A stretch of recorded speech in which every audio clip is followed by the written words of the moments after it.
എക്സാമിന് സാധാരണ ചോദിക്കാറുള്ളതാണ് Planck's quantum theory. Planck's quantum theory എന്ന് പറഞ്ഞാൽ മാക്സ് പ്ലാങ്ക് പ്രപ്പോസ് ചെയ്ത തിയറിയാണ്.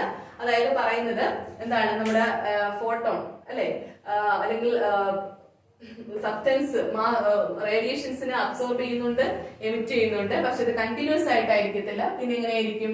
ഡിസ്കണ്ടിന്യൂസ് ആയിട്ടായിരിക്കും. അതും സ്മോൾ പാക്കറ്റ്സ് ഓഫ് എനർജി ആയിട്ടായിരിക്കും അത് അബ്സോർബ് ചെയ്യുകയോ എമിറ്റ് ചെയ്യുകയോ ചെയ്യുന്നത്.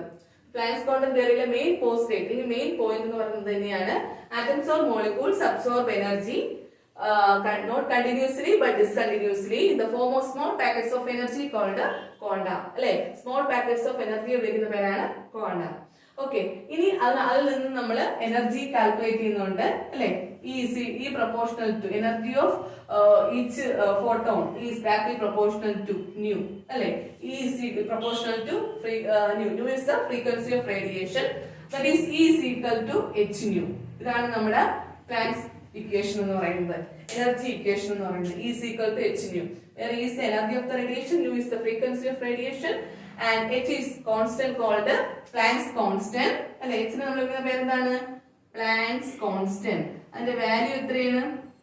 h ന്റെ value 6.626 into 10 raised to minus 34 joule second. Okay, അപ്പൊ ഇതാണ് പ്ലാങ്ക്സ് ക്വാണ്ടം തിയറിയിൽ നമ്മൾ പഠിക്കേണ്ട കാര്യം. ഓക്കെ, ഇനി നമുക്ക് അതിനകത്ത് വരുന്ന വേറൊരു ടോപ്പിക്കാണ് ഫോട്ടോ ഇലക്ട്രിക് എഫക്ട്.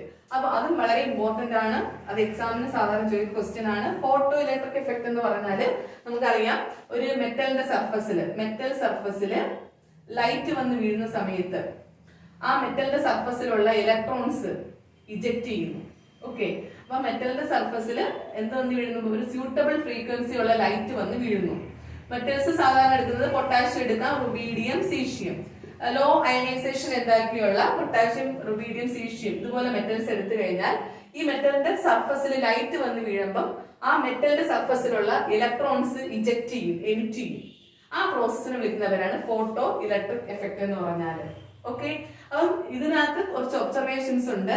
ഇതിന്റെ ഒബ്സർവേഷൻസ് എന്തൊക്കെയെന്ന് പറഞ്ഞാല്, ഒന്നാമത്തെ ഒബ്സർവേഷൻ കണ്ടത്, ലൈറ്റ് വന്ന് വീഴുന്ന ഉടനെ തന്നെ ഇലക്ട്രോൺസ് ഇവിടെ നിന്ന് ഇജക്ട് ചെയ്യപ്പെടുന്നുണ്ട്. ലൈറ്റ് വീഴുന്നു, ഇലക്ട്രോൺസ് ഇജക്ട് ചെയ്യുന്നു. അപ്പോൾ ഒരു ടൈം ലാഗും ഇല്ല. There is no time lag between the incidence of radiation and the ejection of electrons from the metal surface. അപ്പം അതൊരു പോയിന്റ് ആണ്. ഒരു ടൈം ലാഗും ഇല്ല അല്ലെ. ഇലക്ട്രോൺ ലൈറ്റിന്റെ ഇൻസിഡൻസിനും അതുപോലെ തന്നെ ഇലക്ട്രോൺസ് ഇജക്ട് ചെയ്യുന്നതിനും. രണ്ടെന്ന് പറയുന്നത്, വന്നു വീഴുന്ന ലൈറ്റിന്റെ number of photons directly proportional to intensity of light proportional to number of electrons ejected. Intensity എന്തിന് പ്രൊപ്പോർഷണൽ ആണ്? അല്ലെങ്കിൽ ബ്രൈറ്റ്നസ്, ലൈറ്റിന്റെ ഇന്റൻസിറ്റി, ലൈറ്റിന്റെ ബ്രൈറ്റ്നസ് എന്തിന് പ്രൊപ്പോർഷണൽ ആണ്? Number of electrons ejected. Okay, number of electrons ejected proportional ആണ്. അതുപോലെ main ആയിട്ടുള്ള മൂന്നാമത്തെ കാര്യം എന്ന് പറയുന്നത്, ഈ വന്നു വീഴുന്ന ലൈറ്റിന്റെ ഫ്രീക്വൻസി എന്ന് പറയുന്നത് ഈ ഇജക്ട് ചെയ്യുന്ന ഇലക്ട്രോൺസിന്റെ കൈനറ്റിക് എനർജിക്ക് ഡയറക്ട്ലി പ്രൊപ്പോർഷണൽ ആണ്. ഓക്കെ, അപ്പൊ ഇത് മെയിൻ പോയിന്റ്സ് ആണ്. ഇത് 3 പോയിന്റ് എക്സാമിന് എഴുതണം. 3 മാർക്സ് ആയിട്ട് ചോദിച്ചു കഴിഞ്ഞാൽ ഈ 3 പോയിന്റ്സ് എഴുതണം. There is no time lag between the incidence of radiation and ejection of electrons. The intensity of incident light is directly proportional to number of electrons ejected, and the frequency of incident light is directly proportional to kinetic energy of the electrons. പിന്നെ ഒരു കാര്യം ഞാൻ പറയുന്നത് പറഞ്ഞാൽ, എല്ലാ മെറ്റലിനും ഒരു frequency ഉണ്ടായിരിക്കും photo electric effect കാണിക്കാനായിട്ട്. അപ്പൊ ആ ഫ്രീക്വൻസി വിളിക്കുന്ന പേരാണ് ത്രെഷോൾഡ് ഫ്രീക്വൻസി, μ0. Threshold frequency. ഈ ഫ്രീക്വൻസിയിൽ താഴെ ഒരിക്കലും ഫോട്ടോ ഇലക്ട്രിക് എഫക്ട് നടക്കത്തില്ല. ഓക്കെ, μ0 ആണ് കൊടുക്കുന്നത് ത്രെഷോൾഡ് ഫ്രീക്വൻസി. നമ്മുടെ എടുക്കുന്ന ലൈറ്റിന്റെ ഫ്രീക്വൻസി എന്ന് പറയുന്നത് ന്യൂ ആണ്. ഓക്കെ, അപ്പൊ ന്യൂ ലൈറ്റ് ഫ്രീക്വൻസി വന്ന് വീഴുമ്പോഴാണ് ഇലക്ട്രോൺസ് എന്ത് ചെയ്യുന്നത്? അവിടെ നിന്ന് ഇജക്ട് ചെയ്യുന്നത്. ഓക്കെ, ഇനി നമുക്ക് അതിനകത്ത് ഈ ഫോട്ടോ ഇലക്ട്രിക് എഫക്ട് നടക്കണമെങ്കിൽ ഒരു മിനിമം എനർജി ആവശ്യമാണ്. ആ എനർജിയെ വിളിക്കുന്ന പേരാണ് hν0. Energy for photoelectric effect, that is called work function. hν0 is called work function. Okay, അപ്പൊ നമുക്ക് പറയാം, വന്നു വീഴുന്ന ലൈറ്റിന്റെ എനർജി hν ആണ്. ഫോട്ടോ ഇലക്ട്രിക് എഫക്റ്റിന് വേണ്ടി യൂസ് ചെയ്യുന്നത്, ഇജക്ഷൻ ഓഫ് ഇലക്ട്രോൺസിന് വേണ്ടി യൂസ് ചെയ്യുന്നത് hν0 ആണ്. എങ്കിൽ ബാക്കിയുള്ള, അപ്പൊ ഈ hν വന്ന് വീഴും, സ്യൂട്ടബിൾ ഫ്രീക്വൻസി എനർജി ഉള്ള hν വീഴുന്നു. hν0 ഇലക്ട്രോൺസിന് ഇജക്ഷന് വേണ്ടി ഉപയോഗിക്കുന്നു.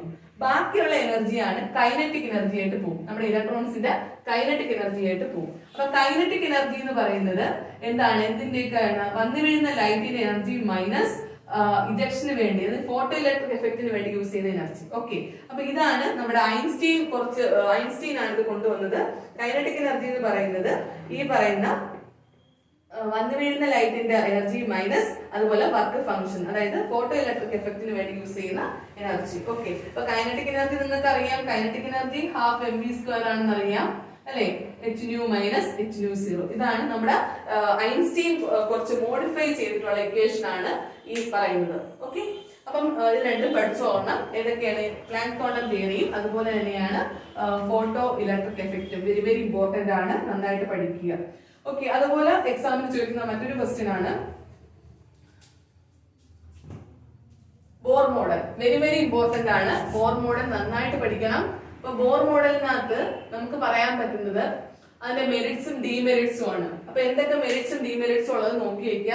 അപ്പൊ മെറിറ്റ്സ് നിങ്ങൾക്ക് അറിയാവുന്നതാണ്. ഹൈഡ്രജൻ ആറ്റത്തിന്റെ ബോർ മോഡലാണ് കൊണ്ടുവന്നിരിക്കുന്നത്. അപ്പൊ ഹൈഡ്രജൻ ആറ്റത്തിന്റെ ബോർ മോഡലിനകത്ത് ഒന്ന് പറയുന്നത് നമുക്കറിയാം, ഹൈഡ്രജൻ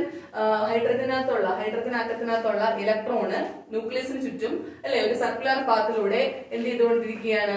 റിവോൾവ് ചെയ്തുകൊണ്ടിരിക്കുകയാണ് ഒരു സർക്കുലർ പാത്തിലൂടെ അല്ലെ? ഒരു ഫിക്സഡ് എനർജിയിൽ, ഒരു ഫിക്സഡ് റേഡിയസിൽ റിവോൾവ് ചെയ്തുകൊണ്ടിരിക്കുന്നു. ആ ഒരു ഫിക്സഡ് റേഡിയസിൽ ഫിക്സഡ് എനർജിയിൽ റിവോൾവ് ചെയ്യുന്ന സർക്കുലർ പാത്തിനെയാണ് നമ്മൾ അലൗഡ് എനർജി സ്റ്റേറ്റ്സ് എന്നോ അല്ലെങ്കിൽ സ്റ്റേഷനറി സ്റ്റേറ്റ്സ് എന്നോ ഒക്കെ വിളിക്കുന്നത്. അപ്പൊ ആ ഒരു പോയിന്റ് പറയണം. അതുപോലെ തന്നെയാണ് ഈ ബോർ മോഡലിനകത്ത് പറയുന്ന മറ്റൊരു പോയിന്റ് എന്ന് പറഞ്ഞു കഴിഞ്ഞാൽ, ഈ നമ്മുടെ സർക്കുലർ പാത്തിലൂടെ മൂവ് ചെയ്തുകൊണ്ടിരിക്കുന്ന ഹൈഡ്രജന്റെ ഇലക്ട്രോൺ ഒരിക്കലും അതിന്റെ എന്താണ് എനർജി മാറുന്നില്ല. ടൈം മാറുന്നതനുസരിച്ചിട്ട് എന്ത് മാറുന്നില്ല? എനർജി മാറുന്നില്ല. ആ ഒരു കാര്യം പറയണം. അതുപോലെ തന്നെ റേഡിയസ് ഇക്വേഷൻ, അത് വളരെ ഇമ്പോർട്ടന്റ് ആണ്. നമുക്ക് ബോർ മോഡലായിട്ട് തന്നെ ചോദിക്കാം, അല്ലെങ്കിൽ അതൊരു പ്രോബ്ലം ആയിട്ട് ചോദിക്കാം. റേഡിയസ് ഇക്വേഷൻ ചോദിക്കും. ഹൈഡ്രജൻ ആറ്റത്തിലുള്ള ഇലക്ട്രോണിന്റെ അല്ലെങ്കിൽ സർക്കുലർ പാത്തിലൂടെ മൂവ് ചെയ്യുന്ന ഇലക്ട്രോണിന്റെ radius equation Rn = a0n². Very very important ആണ്. പ്രോബ്ലം ആയിട്ട് വേണമെങ്കിൽ ചോദിക്കാം. അപ്പം റേഡിയസ് ഓഫ് എന്ത് energy level? n is the energy level orbit. Okay, അപ്പൊ Rn = a0n². Okay, അപ്പൊ a0 is a constant. a0 ഒരു കോൺസ്റ്റന്റ് ആണ്. The value 52.9 picometer. a0 = 52.9 picometer. അത് ഓർത്ത് വെച്ചിരിക്കുക. അങ്ങനെയാണെങ്കിൽ നമുക്കൊരു first energy state, first stationary സ്റ്റേറ്റിന്റെ റേഡിയസ് എങ്ങനെ കണ്ടുപിടിക്കാം? R1 = a0 × 1². That is = a0. R1 = a0. a0 നമുക്കറിയാം, a0യുടെ വാല്യൂ നമുക്കറിയാം എത്രയാണ്? 52.9 picometer. a0 is called Bohr. അല്ലെ, a0 എന്ന് പറഞ്ഞ കോൺസ്റ്റന്റ് വാല്യൂ ആണ്. 52.9 picometer. അത് എന്തിന് ഈക്വൽ ആണ്? which is equal to radius of first stationary state called Bohr radius. അപ്പൊ നമുക്ക് Bohr radius എന്ന് പറയുന്നത് എന്താണ്? a0 ആണ് അല്ലെ? Bohr radius എന്ന് പറയുന്നത് ഫസ്റ്റ് സ്റ്റേഷനറി സ്റ്റേറ്റിന്റെ റേഡിയസ് ആണ് Bohr radius. അതിന്റെ വാല്യൂ എന്ന് പറയുന്നത് 52.9 picometer ആണ്. ഓക്കെ, അതുപോലെ എനർജി കണ്ടുപിടിക്കണം. എനർജി കണ്ടുപിടിക്കാനായിട്ടും ചോദിക്കും. അപ്പൊ നമുക്ക് പ്രോബ്ലം എന്നിന്റെ വാല്യൂ തന്നിരിക്കും. ഫസ്റ്റ് സ്റ്റേറ്റ് ആണ്. n = 1 തരാം, n = 2 തരാം. അപ്പൊ എന്നിന്റെ വാല്യൂ അനുസരിച്ചിട്ട് നമുക്ക് റേഡിയസ് മാറും. ഇനി അതുപോലെ തന്നെ ബോർ മോഡലിനകത്ത് വരുന്ന ഒരു മെറിറ്റ് എന്ന് പറയുന്നത് അതിന്റെ എനർജിയുടെ ഇക്വേഷൻ ആണ്. En = -Rh × 1/n². അപ്പൊ ഇവിടെ ഹൈഡ്രജന്റെ കേസിലാണെങ്കിൽ നമുക്ക് സാധാരണ Z² ആണ് കൊടുക്കുന്നത്. Z is the atomic number. അപ്പൊ ഇവിടെ നമുക്ക് വേണമെങ്കിൽ Z കൊടുക്കാം, ഹൈഡ്രജൻ അല്ലെങ്കിൽ. ഓക്കെ, അപ്പൊ ഹൈഡ്രജന്റെ കേസ് ആണെങ്കിൽ നമുക്ക് അറ്റോമിക് നമ്പറിന്റെ ആവശ്യമില്ല, കാരണം അറ്റോമിക് നമ്പർ 1 ആണ്. അതുകൊണ്ട് നമുക്ക് അറ്റോമിക് നമ്പർ എഴുതേണ്ട ആവശ്യമില്ല. En = -Rh × 1/n². where Rh is a constant called Rydberg constant.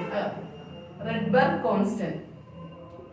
Rh is a constant called Rydberg constant. Energy equation ന്റെ വാല്യൂ 2.18 × 10⁻⁻18 ജൂൾ ആയിരിക്കണം. ഏതിന്റെ വാല്യൂ ആണെങ്കിൽ എനർജിയുടെ ഇക്വേഷനിലാണെങ്കിൽ നമുക്ക് Rh ന്റെ വാല്യൂ 2.18 × 10⁻⁻18 ജൂൾ കൊടുക്കണം. അതെന്താ അങ്ങനെ പറഞ്ഞത്? കാരണം വേവ് നമ്പറിന്റെ ഇക്വേഷനിൽ Rh ന്റെ വാല്യൂ വേറെയാണ്, എനർജിയുടെ ഇക്വേഷനിൽ Rh ന്റെ വാല്യൂ നമ്മൾ വേറെയാണ് കൊടുക്കുന്നത്. ഓക്കെ, അപ്പൊ എനർജി കണ്ടുപിടിക്കുന്നത്.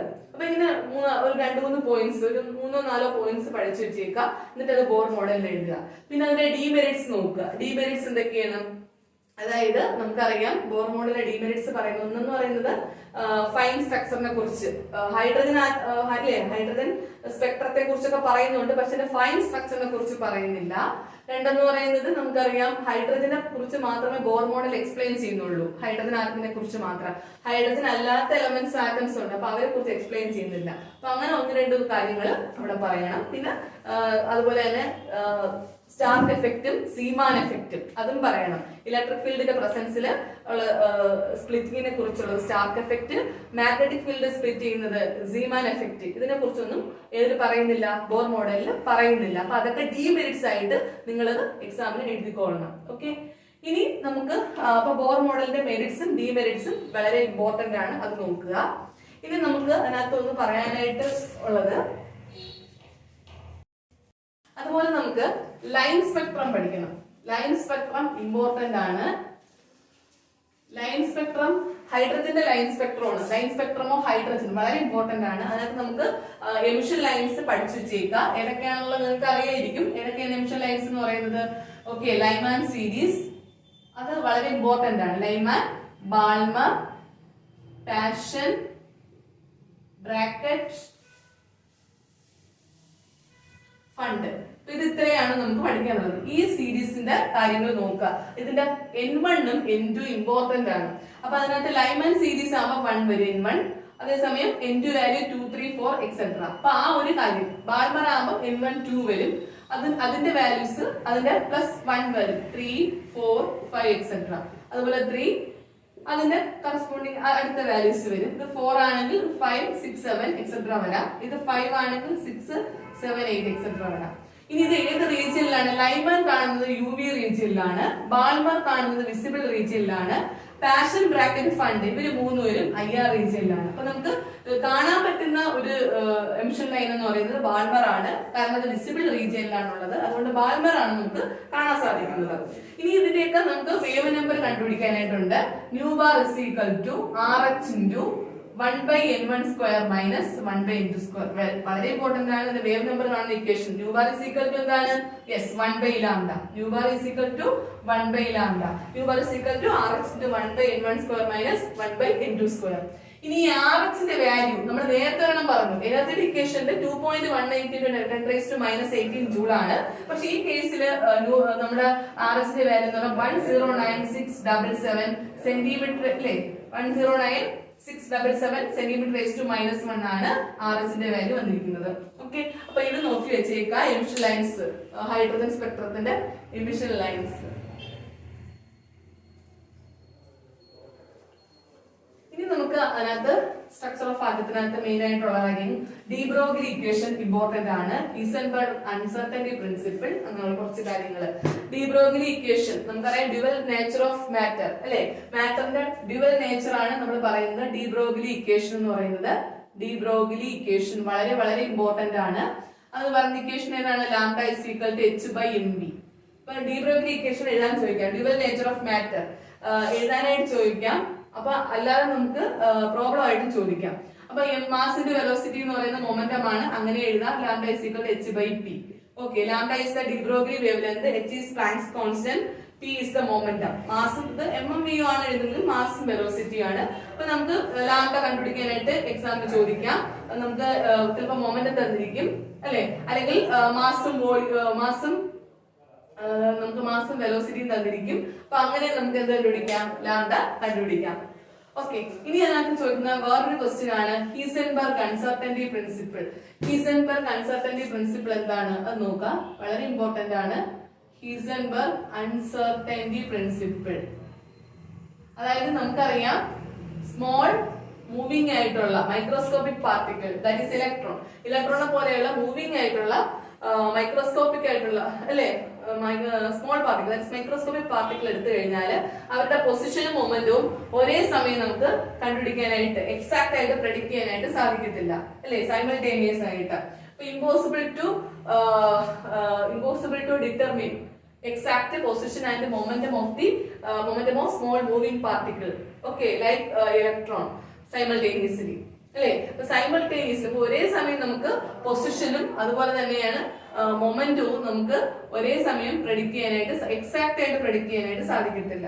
അതാണ് ഹീസൻബർഗ് അൺസർട്ടനിറ്റി പ്രിൻസിപ്പിൾ പറയുന്നത്. അതെന്താണെന്ന് ചോദിക്കും, ഹീസൻബർഗ് അൺസർട്ടനിറ്റി പ്രിൻസിപ്പിൾ ചോദിക്കും. അതുപോലെ തന്നെയാണ് അത് ഇക്വേഷൻസ് ഇമ്പോർട്ടന്റ് ആണ്. Delta X into delta P greater than or equal to h by 4 pi, very very important. Delta X into delta P greater than or equal to h by 4 pi. h is the Planck's constant. Delta x is the uncertainty in position. Delta p is the uncertainty in momentum. വേണമെങ്കിൽ നമുക്ക് ഈ ഇക്വേഷന് mass into delta അല്ലേ, p is equal to mv ആണ്, mass into velocity ആണ്. അങ്ങനെയാണെങ്കിൽ നമുക്ക് mass change ചെയ്യുന്നില്ലല്ലോ, അപ്പൊ ഡെൽറ്റ എം വേണ്ട, എം മതി. Delta B greater than or equal to h by 4 pi ഇങ്ങനെ എഴുതാം. ഇനി ഇതിന്റെ സിഗ്നിഫിക്കൻസ് ചോദിക്കും. ഇത് മൈക്രോസ്കോപ്പിക് പാർട്ടിക്കിളിന് മാത്രമേ ഇത് നമുക്ക് സിഗ്നിഫിക്കന്റ് ആയിട്ടുള്ളൂ. മാക്രോസ്കോപ്പിക് പാർട്ടിക്കിളിന് ഇത് സിഗ്നിഫിക്കന്റ് അല്ല. ഓക്കെ, അതാണ് അതിന്റെ സിഗ്നിഫിക്കൻസ് ചോദിച്ചാൽ എഴുതേണ്ടത്. പിന്നെ പ്രോബ്ലം ചോദിക്കാം, അൺസർട്ടനിറ്റി പൊസിഷൻ തരും, ചിലപ്പോൾ മൊമെന്റം കാണാൻ ചോദിക്കാം. അങ്ങനെ നമുക്ക് പ്രോബ്ലം ഈ ചാപ്റ്ററിന് ചോദിക്കും. ഇനി നമുക്ക് ഇലക്ട്രോൺസിന് ഫിറ്റ് ചെയ്യുന്ന സമയത്തുള്ള ഇലക്ട്രോൺസിന്റെ ഫിറ്റിങ്ങിനുള്ള കുറച്ച് റൂൾസ് പഠിക്കണം. അത് ഇമ്പോർട്ടന്റ് ആണ്. ഇപ്പൊ 3 റൂളാണ് ഉള്ളത്. ഓഫ് ബോ പ്രിൻസിപ്പിൾ ഉണ്ട്, അതുപോലെ തന്നെ ഹൺസ് റൂൾ ഉണ്ട്, പോളി എക്സ്ക്ലൂഷൻ പ്രിൻസിപ്പിൾ ഉണ്ട്. അപ്പൊ ഈ 3 റൂളും സ്റ്റേറ്റ് ചെയ്യാനായിട്ട് ചോദിക്കാം. ഓഫ് ബോ പ്രിൻസിപ്പിൾ എന്ന് പറഞ്ഞു കഴിഞ്ഞാൽ നിങ്ങൾക്ക് അറിയാം, അതായത് എനർജി ഇലക്ട്രോൺസിനെ ഫില്ല് ചെയ്യുന്നത് എനർജി ഇൻക്രീസ് ചെയ്യുന്ന ഓർഡറിലാണ് അല്ലെ. എനർജി ഇപ്പൊ 1s കഴിഞ്ഞാൽ 2s, അതുപോലെ 2p 3s, നമുക്ക് ഒരു ഡയഗ്രം ഒക്കെ ഉണ്ട് വരയ്ക്കാൻ. അത് നിങ്ങൾക്ക് അറിയാം. 1s കഴിഞ്ഞ് 2s 2p 3s 3p ഇങ്ങനെ എനർജി ഇൻക്രീസ് ചെയ്യുന്ന ഓർഡറിലാണ് നമ്മൾ ഇലക്ട്രോൺസിനെ ഫില്ല് ചെയ്ത് പോകുന്നത്. അതാണ് ഓഫ് ബോ പ്രിൻസിപ്പിളിൽ പറയുന്നത്. അതുപോലെ തന്നെയാണ് നമുക്ക് പോളി എക്സ്ക്ലൂഷൻ പ്രിൻസിപ്പിൾ എടുത്താൽ, പോളി എക്സ്ക്ലൂഷൻ പ്രിൻസിപ്പിൾ പറയുന്നത് ഒരു ഓർബിറ്റലിൽ മാക്സിമം 2 ഇലക്ട്രോൺസിനെ അക്കോമഡേറ്റ് ചെയ്യാൻ സാധിക്കത്തുള്ളൂ അല്ലെ. അപ്പം 2 electrons an orbital can accommodate maximum of 2 electrons with opposite spin. Okay, opposite സ്പിന്നിലായിരിക്കും ആ ഇലക്ട്രോൺസ് ഇരിക്കുന്നത്. അല്ലെങ്കിൽ നമുക്ക് പറയാം 2 ഇലക്ട്രോൺസിന് 4 സെറ്റ് ക്വാണ്ടം നമ്പറും സെയിം ആയിട്ട് വരത്തില്ല. സ്പിൻ ക്വാണ്ടം നമ്പർ ചേഞ്ച് ആവും. ബാക്കി മൊത്തം 4 ക്വാണ്ടം നമ്പേഴ്സ് ഉണ്ട്, അതൊക്കെ പറഞ്ഞുതരാം. ഇപ്പൊ 4 ക്വാണ്ടം നമ്പേഴ്സിൽ 2 എണ്ണം 3 എണ്ണം ഒരേ കണക്ക് വരും, ഒരെണ്ണം ചേഞ്ച് ആവും. പിന്നെ അതുപോലെ തന്നെയാണ് നമുക്കുള്ളത് ഹൺസ് റൂള്. ഹൺസ് റൂള് പറയുന്നത് നമുക്ക് അതായത് പാർഷ്യൽ ഫില്ലിംഗ് നടന്നതിന് ശേഷം മാത്രമേ എന്ത് ചെയ്യുന്നുള്ളൂ, ഡിജനറേറ്റ് ഓർബിറ്റൽസിൽ പാർഷ്യൽ ഫില്ലിംഗ് കഴിഞ്ഞതിന് ശേഷം മാത്രമേ കംപ്ലീറ്റ് ആയിട്ട് അല്ലെങ്കിൽ പെയറിംഗ് നടത്താവുള്ളൂ. ഇപ്പൊ നമ്മൾ ഒരു എക്സാമ്പിൾ നൈട്രജന്റെ കേസ് എടുക്കുകയാണെങ്കിൽ, ഇപ്പൊ നൈട്രജൻ 1s2 നമ്പർ 7 ആണല്ലോ, സോറി 2s2 2p 3 ആണ്. അപ്പൊ 2s 2p ആണ് ഔട്ടർ മോസ്റ്റ് ഷെൽ എന്ന് പറയുന്നത്, 2s 2p. അപ്പൊ ഇവിടെ 2s 2 ഉണ്ട് അല്ലെ, 2p 3 ഉണ്ട്. അപ്പൊ നമ്മൾ എഴുതേണ്ട എങ്ങനെയാണ്, നമുക്ക് ഒരിക്കലും ഇങ്ങനെ എഴുതാൻ സാധിക്കത്തില്ല. കാര്യം നമ്മുടെ ഹൺസ് റൂൾ പറയുന്നത് ആദ്യം സിംഗിളി ഫില്ലിംഗ് എല്ലാത്തിലും, അതായത് പാർഷ്യലി ഫില്ലിംഗ്, അത് കഴിഞ്ഞതിന് ശേഷം മാത്രമേ ബാക്കി ഇലക്ട്രോൺസ് ഉണ്ടെങ്കിൽ പെയർ ചെയ്യാവുള്ളൂ. അപ്പൊ ഇങ്ങനെയാണ്, ഇതാണ് കറക്റ്റ് രീതി എന്ന് പറയുന്നത്. അല്ലാതെ നമ്മൾ ഒരിക്കലും ഇങ്ങനെ എഴുതരുത്, 2p3 എന്നുള്ളത് ഇങ്ങനെ എഴുതി വെക്കാൻ പാടില്ല. കാരണം പെയറിംഗ് നടന്നുപോയി. ഇവിടെ പെയറിംഗ് നടക്കാൻ പാടില്ല. എല്ലാ ഓർബിറ്റൽ ഡിജനറേറ്റ് ഓർബിറ്റൽ എന്ന് പറഞ്ഞാൽ സെയിം എനർജിയുള്ള ഓർബിറ്റൽസ്, എല്ലാ സെയിം എനർജിയുള്ള ഓർബിറ്റൽസിൽ ഓരോ ഇലക്ട്രോൺ വീതം ആയിട്ട് മാത്രമേ എന്ത് ചെയ്യാവുള്ളൂ, അത് നമുക്ക് തിരിച്ചെഴുതാവുള്ളൂ, അതായത് പെയറിംഗ് ചെയ്യാവുള്ളൂ.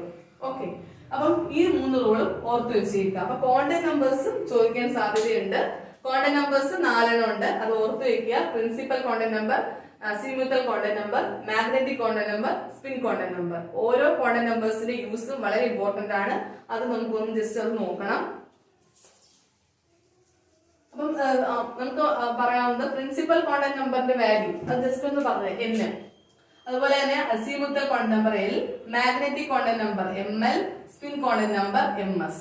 ഇത് ഇത്രയും ഇമ്പോർട്ടന്റ് ആണ്. ഇത് ഓരോന്നും എന്ത് തരുന്നു എന്നുള്ളതാണ്. അപ്പം പ്രിൻസിപ്പൽ ക്വാണ്ടം നമ്പർ എന്ന് പറയുന്നത് നമുക്കറിയാം, നമുക്ക് ഏത് ഷെല്ലാണെന്ന് പറഞ്ഞു തരുന്നു അല്ലെ, അതുപോലെ ഓർബിറ്റലിന്റെ സൈസ് പറഞ്ഞു തരുന്നു അല്ലെ. ഇങ്ങനെയുള്ള കാര്യങ്ങളൊക്കെയാണ് പ്രിൻസിപ്പൽ ക്വാണ്ടം നമ്പർ പറഞ്ഞു തരുന്നത്. subsidiary quantum number, azimuthal quantum number or called the subsidiary quantum number or orbital angular momentum quantum number. ഇതെന്താണ് നമുക്ക് പറഞ്ഞു തരുന്നത്? ഇത് സബ്ഷെൽ, ഏത് സബ്ഷെല്ലാണ് ഇലക്ട്രോൺ ഇരിക്കുന്നത്, ഏത് ക്വാണ്ടം നമ്പേഴ്സ് ആയാലും നമുക്ക് ഇലക്ട്രോണിനെ കുറിച്ചുള്ള അഡ്രസ് ആണ് നമുക്ക് പറഞ്ഞു തരുന്നത്. ഓക്കെ, അപ്പൊ സബ്ഷെല്ലിനെ കുറിച്ച് പറഞ്ഞു തരുന്നു, പിന്നെ നമ്മുടെ ഓർബിറ്റലിന്റെ ഷേപ്പിനെ കുറിച്ച് പറഞ്ഞു തരുന്നു, ഇങ്ങനെയുള്ള കാര്യങ്ങൾ. അപ്പൊ മാഗ്നറ്റിക് ക്വാണ്ടം നമ്പർ ആണെങ്കിൽ എന്താണ് മാഗ്നറ്റിക് ക്വാണ്ടം നമ്പർ ആണെങ്കിൽ എന്താണ് പറഞ്ഞിരുന്നത്? ഓറിയന്റേഷൻ ആണ് പറഞ്ഞിരുന്നത്. ഓർബിറ്റലിന്റെ ഓറിയന്റേഷൻ ഓഫ് ഓർബിറ്റലിന്റെ ഓറിയന്റേഷൻ ആണ് പറഞ്ഞിരുന്നത്. സ്പിൻ ക്വാണ്ടം നമ്പർ ആണെങ്കിൽ സ്പിൻ ഓറിയന്റേഷൻ ആണ് പറഞ്ഞിരുന്നത്. അപ്പൊ സ്പിൻ ഓറിയന്റേഷൻ എങ്ങനെയാണെന്നുള്ളത് പറഞ്ഞുതരും. ഓക്കെ, അപ്പൊ ഇനി ഈ മാഗ്നറ്റിക് ക്വാണ്ടം നമ്പർ അല്ല ഓർബിറ്റൽസിന്റെ ഓറിയന്റേഷൻ ആണ് നമുക്ക് പറഞ്ഞു തരുന്നത്. അതുപോലെ spin quantum number spin orientation ആണ്. സ്പിൻ ക്വാണ്ടം നമ്പർ ആകുമ്പോൾ നമുക്കറിയാം ക്ലോക്ക് വൈസും ആന്റി ക്ലോക്ക് വൈസ് സ്പിൻ ഉണ്ട്. അപ്പൊ അതിനകത്ത് നിങ്ങൾക്ക് വാല്യൂ മുകളിലോട്ട് ക്ലോക്ക് വൈസ് ആണെങ്കിൽ നമ്മൾ പ്ലസ് ഹാഫ് കൊടുക്കും, ആന്റി ക്ലോക്ക് വൈസ് ആണെങ്കിൽ നമ്മൾ മൈനസ് ഹാഫ് കൊടുക്കും. ഇപ്പൊ മാഗ്നറ്റിക് ക്വാണ്ടം നമ്പറിന്റെ കേസിലാണെങ്കിൽ അപ്പൊ ഇത് നമുക്കറിയാം എന്നിന്റെ വാല്യൂ നമുക്ക് അറിയാമെങ്കിൽ എല്ലിന്റെ വാല്യൂ എന്ന് പറയുന്നത് നമ്മൾ കണ്ടുപിടിക്കുന്നത് എങ്ങനെയാണ്? അതായത് എൽ വാല്യൂ 0 ആണെങ്കിൽ അത് എസ് ഓർബിറ്റലും, എൽ വാല്യൂ 1 ആണെങ്കിൽ പി ഓർബിറ്റൽ, എൽ വാല്യൂ 2 ആണെങ്കിൽ ഡി ഓർബിറ്റൽ, എൽ വാല്യൂ 3 ആണെങ്കിൽ എഫ് ഓർബിറ്റൽ. ഇങ്ങനെയാണ് എൽ വാല്യൂ വരുന്നത് അല്ലെ. 0 വന്നാൽ എസ്, 1 വന്നാൽ പി, 2 വന്നാൽ ഡി, 3 വന്നാൽ എഫ്. ഇനി ഇതാ മാഗ്നറ്റിക് ക്വാണ്ടം നമ്പർ പറയുന്നത് -L2 പ്ലസ് എൽ ആണ് അല്ലെ. -L2 പ്ലസ് എൽ ആണ് ഏത് മാഗ്നറ്റിക് ക്വാണ്ടം നമ്പറിൽ നിന്ന് നമ്മൾ കിട്ടുന്നത്. ഓക്കെ, അപ്പൊ ഇതിനകത്ത് നമുക്ക് വേണമെങ്കിൽ ഒരു എക്സാമ്പിൾ എടുക്കുക. 4s ഇവിടെ n = ഇവിടുത്തെ നമ്പർ ആണ്, പ്രിൻസിപ്പൽ ക്വാണ്ടം നമ്പർ ആണ് 4. എൽ എന്ന് പറയുന്നത് എസ് ആണ്. എസ് ഓർബിറ്റൽ ആണെങ്കിൽ എസിന് നമുക്കറിയാം എസിന്റെ എൽ വാല്യൂ എന്ന് പറയുന്നത് 0 ആണ്. എം എൽ എന്ന് പറയുന്നത് -L2 പ്ലസ് എൽ അല്ലേ. അപ്പൊ അങ്ങനെ അപ്പൊ -0 തന്നെ വരുമല്ലോ. ഓക്കെ, പിന്നെ എം എസ് എന്ന് പറയുന്നത് പ്ലസ് ഓർ മൈനസ് ഹാഫ് ആയിരിക്കും. ആന്റി ക്ലോക്ക് വൈസ് ആണോ ക്ലോക്ക് വൈസ് ആണോ സ്പിൻ എന്ന് നമുക്ക് അറിയത്തില്ല. ഒരു എക്സ്പെരിമെന്റൽ ആയിട്ടുള്ള ക്വാണ്ടം നമ്പർ ആണ് spin quantum number. Experimental quantum number ആണ് സ്പിൻ ക്വാണ്ടം നമ്പർ. ഓക്കെ, അപ്പൊ ഇതൊന്ന് നോക്കിക്കോണം. ക്വാണ്ടം നമ്പേഴ്സ് ജസ്റ്റ് ഒന്ന് ഓടിച്ചെന്ന് പറഞ്ഞതേ ഉള്ളൂ. ഇത് വളരെ ഇമ്പോർട്ടന്റ് ആണ്. നമുക്ക് എഴുതാനായിട്ട് ചോദിക്കാം. ക്വാണ്ടം നമ്പേഴ്സ് പോസിബിൾ ആയിട്ടുള്ള ക്വാണ്ടം നമ്പേഴ്സ് ഏതൊക്കെയാണെന്നുള്ളത് ചോദിക്കാം. അതൊക്കെ നോക്കിക്കോളണം കേട്ടോ. ഇനി നമുക്ക് പറയാനായിട്ടുള്ളത് half filled, completely filled electronic configuration ഉള്ള ആറ്റം അല്ലെങ്കിൽ എലമെന്റ്സിന്റെ സ്റ്റെബിലിറ്റിയെ കുറിച്ചാണ് പറയാൻ പോകുന്നത്. ഹാഫ് ഫിൽഡോ അല്ലെങ്കിൽ കംപ്ലീറ്റ്ലി ഫിൽഡോ ആയിട്ടുള്ളത്. നിങ്ങൾക്കറിയാം ക്രോമിയം, കോപ്പർ ഈ രണ്ട് കേസ് ഇമ്പോർട്ടന്റ് ആണ്. എക്സാമിന് ഷുവർ ക്വസ്റ്റ്യൻ ആണ്. ക്രോമിയത്തിന്റെ കേസും കോപ്പറിന്റെ കേസും. ക്രോമിയത്തിന്റെ ഇലക്ട്രോണിക് കോൺഫിഗറേഷൻ 4s1 3d5 എന്നാണ്. കോപ്പറിന്റെ 4s1 3d10 എന്നാണ്. പക്ഷെ നമ്മൾ ചിന്തിക്കുന്നത് 4s2 3d4 എന്നാണ് ഇതിന് വരേണ്ടിയിരുന്നത്. ഇതിന് 4s2 3d9 എന്നാണ് വരേണ്ടിയിരുന്നത്. പക്ഷെ ഈ ഒരു കോൺഫിഗറേഷനിലാണ് ഇത് നിൽക്കുന്നത്. എന്തുകൊണ്ടാണ് ഇവിടെ ക്രോമിയം കോപ്പർ ഇങ്ങനെയുള്ള ഒരു കോൺഫിഗറേഷൻ സ്വീകരിച്ചത്?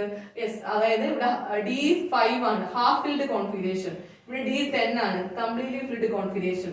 ഹാഫ് ഫിൽഡോ കംപ്ലീറ്റ്ലി ഫിൽഡോ കോൺഫിഗറേഷൻ വന്നു കഴിഞ്ഞാൽ അത് എക്സ്ട്രാ സ്റ്റേബിൾ ആയിരിക്കും. സ്റ്റേബിൾ കോൺഫിഗറേഷൻ ആണ്, അല്ലെങ്കിൽ ആ ആറ്റം എക്സ്ട്രാ സ്റ്റേബിൾ ആയിരിക്കും. സ്റ്റെബിലിറ്റി കിട്ടും അതിന്. അത് എങ്ങനെ സ്റ്റെബിലിറ്റി കിട്ടുന്നത്? ഒന്ന്, സിമെട്രിക്കൽ ഡിസ്ട്രിബ്യൂഷൻ ഓഫ് ഇലക്ട്രോൺസ്. ഇലക്ട്രോൺസിന്റെ ഡിസ്ട്രിബ്യൂഷൻ സിമെട്രിക്കൽ ആണ്. രണ്ടെന്ന് പറയുന്നത് എക്സ്ചേഞ്ച് എനർജി. ഇത് രണ്ടും കാരണമാണ്. ഓക്കെ, അപ്പം half filled, complete filled atoms അല്ലെങ്കിൽ എലമെന്റ്സ് സ്റ്റേബിൾ കോൺഫിഗറേഷൻ എടുക്കാനായിട്ട് കാരണം ഒന്ന് സിമെട്രിക്കൽ ഡിസ്ട്രിബ്യൂഷൻ ഓഫ് ഇലക്ട്രോൺസ്, രണ്ടെന്ന് പറയുന്നത് എക്സ്ചേഞ്ച് എനർജിയും ആയിരിക്കും. ഓക്കെ, അപ്പൊ ഇത് ഇത്രയാണ് ഇതിനകത്ത് ഇമ്പോർട്ടന്റ് ആയിട്ട് വരുന്നത് സെക്കൻഡ് ചാപ്റ്ററിൽ. ഓക്കെ,